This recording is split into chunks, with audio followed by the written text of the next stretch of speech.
What it is, YouTube? It's your girl, Potty Mouth Goddess PMG. What it is, Potty Mouth Squad PMS. How y'all doing today? I want you to know, if you don't already know, you are beautiful, kind, smart, intelligent, and just fine. Shh. Okay, you fine. Shh. And anybody who comes in contact with you, they need to ask themselves, how lucky can one guy be?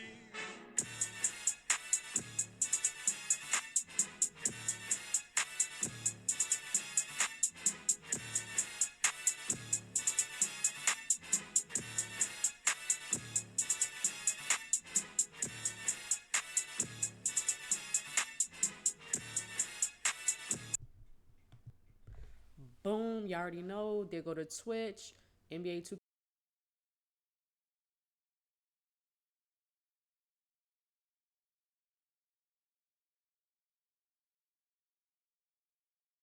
26 early access stream will be August 29th at 12 p.m.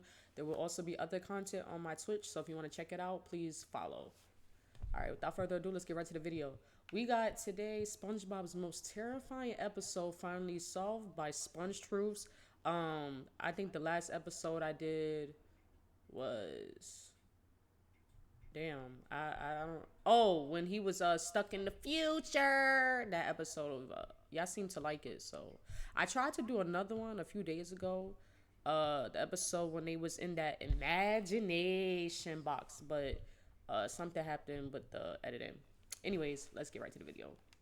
Imagine waking up from the trippiest dream of your life, only to realize you never actually left it. This is Squidward in Clarinet Land, an episode from season It's 7 always where Squidward. experiences the most bizarre sequence in his life, all because of a clarinet. What the fuck? I've never seen this episode. This must be one of the newer ones. Except, what if this wasn't just a dream? Something worse. A breakdown, a system crash, a quiet scream, trapped inside a velvet-lined cage. When I first watched it as a kid, this episode felt so weird, so unique, and confusing. Was Squidward just having a fever dream? He's talking about when he watched it as a kid. So this, I swear to God, I've never seen this episode. And I swear I've watched every episode of SpongeBob. Having the weird dream in the first place? And why does this strange creature, of all things, appear in Clarinet Land? So many questions, and over the years, fans have tried to make sense of it. Now, I finally put the pieces together. But before we dive into Clarinet Land, we need to understand what actually happened. So the episode opens with Squidward going off to work by bike. Squidward is happy, like suspiciously happy. Right. He's blasted in the face with gravel, and he calls it a fine day. That's our first red flag. SpongeBob straight up crushes him with the door, and Squidward just giggles. Even that doesn't break him. Everyone knows that Squidward should be snapping left, right, and center at this point. Something foul is at play here. What do you do with the real Squidward? And finally, It probably was payday. Shit. we're all thinking. Sometimes when you know that pay coming, ain't nothing can make you mad. I swear to God. I swear to God. Soaps. Totally not a weird euphemism for, did you take something before your shift today, Squidward? Turns out, the real toxin in his head isn't soap, it's hope.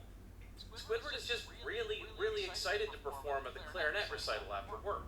And now I want you to pay attention very closely to this happiness thing with Squidward, because it plays a critical role in this story. Squiddy is actually holding on really well here. I'm actually impressed.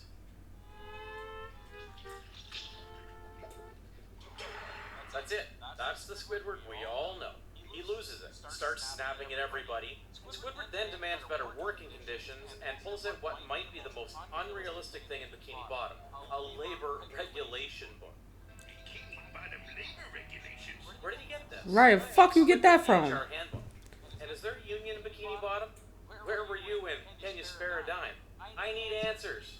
So Mr. Krabs, in peak cost-cutting fashion, gives him this locker, which contains dust, mold, and an actual skeleton, supposedly named Sterling from corporate. I don't know. At this point, Krabs could reveal that he actually hides bodies on the walls. I'm not surprised. Yeah, it's Mr. Oh, Krabs. they have to share this horror locker. What the fuck they giving them a locker for? Clarinet. Meanwhile, SpongeBob stores a used toothbrush. Honestly, that's the real violation here. Then things get weird. Because not only does SpongeBob clean up the locker and install Velvet, he actually turns the locker into an actual archival vault. It makes zero spatial sense, but this is where it starts to feel intentional. SpongeBob is messing with them. Like, why would you need more than 2,000 lockers anyway? He kept moving Squidward's clarinet from one locker to another. Oh, he turned it into... Squidward, in search of his precious clarinet, starts to wander inside the vault. He turned the one locker into a locker room. Seeing a silhouette of Sponge. Then boom, he finds a hole. Crawls in like Alice through the rabbit hole and enters Clarinet Land. And yeah, this is where things go off the deep end. Things start to get trippy from this part. It doesn't feel like a dream anymore, it feels more like a meltdown. There are clarinets everywhere, tall, big, and erecting to the sky. None of this is explained, which is fine. This is SpongeBob, we've seen weird one, right? Except SpongeBob is different too. He's not goofy here. He's creepy. He's just out of reach. Like he knows something we don't. And then, because why not, he meets a massive, bald eagle head. No explanation, no setup, the eagle just exists. And he's guarding a forest of clarinets? I'm trying to find my clarinet. A clarinet is not. Oh, the clarinet got lost in the locker I don't room. know what it means yet, but it sounds important. At first, I thought it was nonsense, like something you hear before a cult meeting. But nah, this line means something personal to Squidward. Squiddy then gets...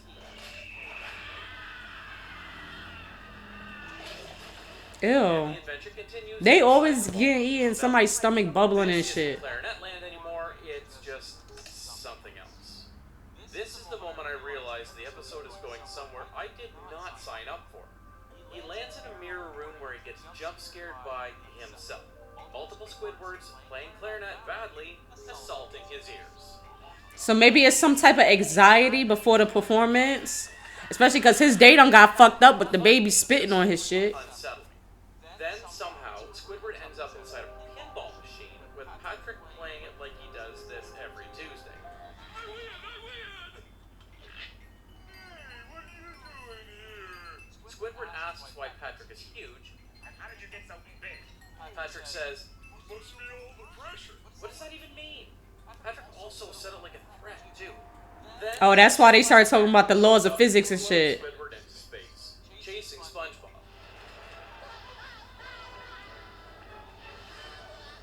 We're so far past logic, it's embarrassing to even ask for it back. Yeah. Then Squidward wakes up, already trapped inside the tiny locker, looking like he's aged 20 years in 20 minutes. Turns out SpongeBob holds the clarinet this entire time. As a friendly, kind gesture. Squidward gets angry, throws SpongeBob into the locker, chains it, and sends it far, far away. So nobody can Far, bother far him. away. You wouldn't believe what I had to go through to get... How? How is he there? You know what? Never mind. This episode leaves us with so many unexplained details. Why the clarinet forest? Why the eagle?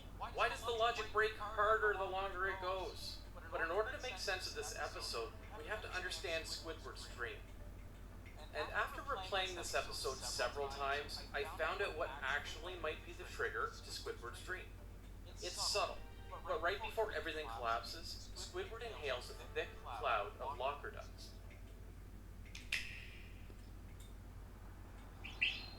See, I would have got that. Not the locker does. Getting him high. Basically, is what he about to Here on say. Nothing feels real. This moment, it's the spark. The point where reality bends and transforms into something else. So it's clear that this dust did something to him. The scene where SpongeBob shows a massive vault archive actually hits hard. The locker starts as a small space, but SpongeBob turns it into an endless archive. Rows and rows of drawers, catalogs, redirections. This could symbolize Squidward's burnout, overwork. It's a parody of bureaucracy, where even your dreams become data to misplace. Squidward has to follow index cards just to find the thing he already put in there. It's the feeling of drowning in a system built to waste your time. Another note. But what about Clarinet Land itself? Why does Squidward fall into a world made entirely of clarinets? Because at this point, his entire mind His own clarinets, right? He's consumed by the recital. It's all he can think about. His Like I stress, said, he got the fear, anxiety about identity, it. all wrapped up around that one obsession. So the clarinet land isn't just random, it's constructed from fixation. It's a dream made of pressure. But what does it have to do with tall, stoic, full of wisdom, bald eagle? It's Sophistication. states, sure, but not the proud, noble one from the history books. Sophistication, pride, elegant. Stiff and bureaucratic. He's not here to inspire, he's here to block the way, a gatekeeper. A living metaphor for the system, the kind that values structure over people. He stands between Squidward and his dream. When the eagle says a clarinet is not owned, it's not just some cryptic cult. The eagle is actually saying your passion doesn't belong to you anymore. Your dream is no longer yours. It belongs to deadlines, to debt, to media expectations. You can work, you can strive, you can love something deeply, but in a system that doesn't care, it will still swallow you. And that's exactly what happens. Squidward tries to reason with it. He begs to keep hold of his dream. And the system? Just don't accept him. No sympathy, no ceremony, just consumption. After more chasing, more chaos, Squidward enters the worst room of all. The one with no outside threat. Just mirrors and himself. They shove clarinets in their mouths. They play out of two notes, overwhelming him. This is the voice in his head, the doubt, the insecurity. The part of him that thinks he's great, but fears he's not. It's just brutal. Then he met Titan Patrick. He says, must be all the pressure, which sounds like a joke until it isn't. Because Patrick isn't just big. He's massive in the way pressure feels when you're small, tired, and one bad bounce away from breaking. And what's he doing? Playing a game. Squidward's game. His life turned into bouncing chaos. Loud, violent, unfair. And Patrick's just mashing buttons without any care. Right. That's how shaking the pressure feels when no one's in control. And as if it's all been leading to this, the vacuum shows up. No grand villain speech, no way out. This is the collapse. The moment when the system or the mind just gives out. And what comes next? Is nothing. After the explosion, he's drifting in space. Alone, weightless. Still chasing his clarinet. Still chasing purpose, even after everything has collapsed. Right. Even in the void, he's clinging to it. Because when everything falls apart, the last thing to leave is your dream. And then, he wakes up. But it doesn't feel like waking up. It feels like crashing. Spongebob acts like nothing happened. But Squidward? He's rattled. Destroyed. He remembers everything. He can't even speak. Just mutters gibberish. This wasn't just a random dream in the workplace. It's everything inside Squidward's head, magnified and visualized into a horror. Like his whole world came crashing down because that was his one What passion. did dust really do? Was it magical? Was it symbolic? Why was Squidward spiraling today, of all days? What was the episode really trying to say? So I started rewatching. Not just this episode, all of them. And that's when it blew my mind. Damn, nigga, you went back for real? A long, subtle build-up leading to this exact moment. And if I'm right, this could rewrite how we see this episode. And honestly, it might just break your brain. Now, let's be honest. Squidward didn't just snap because of some moldy blocker dust. He snapped because he was already hanging by a thread. Remember the first red flag? That fake, forced happiness at the start of the episode? Yes, he says it's because of the clarinet recital. But think about it. Why bother keeping up a good mood at all? That's not like him. And get this, if you've watched Band Geeks or Squilliam Returns, you already know Squidward crumbles under pressure. In Band Geeks, Squidward completely breaks down while preparing for his big moment. He's snappy, Oh, he tried to change it up. visibly anxious. Even when Spongebob and the gang are being cooperative. In Squilliam Returns, he gets flustered and spirals into a full panic trying to impress his rival. My theory is that Squidward is already nervous and panicking a few days before the dream happens. He's so consumed by it, he can't get a proper rest, he can't even eat properly. And the only thing keeping him from cracking is pretending everything's fine. Remember earlier when I said the true toxin in his brain is hope? This is it. He's not acting weird because of some decorative soap. He's mentally exhausted. And this recital, it's all he has left. Which is why he's so fixated on it. Just dust. But this isn't regular dust. This dust comes from a locker with a dead body and rust. God knows what kind of bacteria or fungus is inside. Even Davy Jones's locker had better ventilation. And that moment when Squidward breathes it in, that's the crack. Reality starts to blur. He starts seeing things.